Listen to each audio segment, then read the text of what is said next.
When you're looking to add emergency addresses for your Microsoft Teams voice, you'll start with the Admin Center, and from there, you'll jump into the Teams Admin Center. So when you're in the Teams Admin Center, you will make sure you go into the left menu for locations.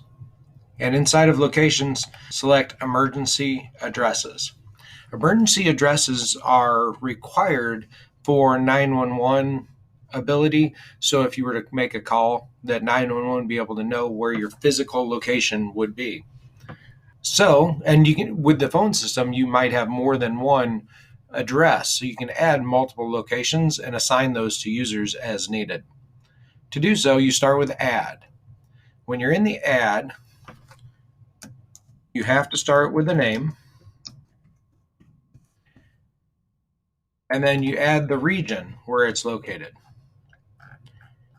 And so you can find where that address is located. And from there, you have the ability to either input the address manually or not. If you have it off, then you just have to type in the address.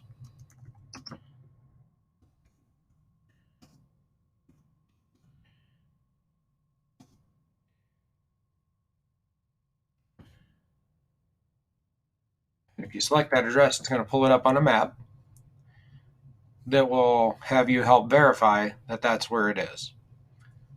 It's going to mention that it's the organization name. You can change that if you need to. And then the ELIN optional. So if it's sending it to an emergency address, you can actually be more specific and have it dial down to the location exactly within there. So if you're in an office building on the second floor, you can say second floor or room number or something like that. So you can assign this one to them individually. If you're just keeping it for the main address, you don't need to. Now, if you want to do the input address manually, you would enter all those fields and then latitude and longitude, again, name of the organization, and the optional direct address. With this, if you do not already have the latitude and longitude, it will require that. So you could just input it not manually and have it do the map. And then you have to do the disclaimer and acknowledge that you understand how it works with Teams. Okay, and you can print it if you like. And then you save it.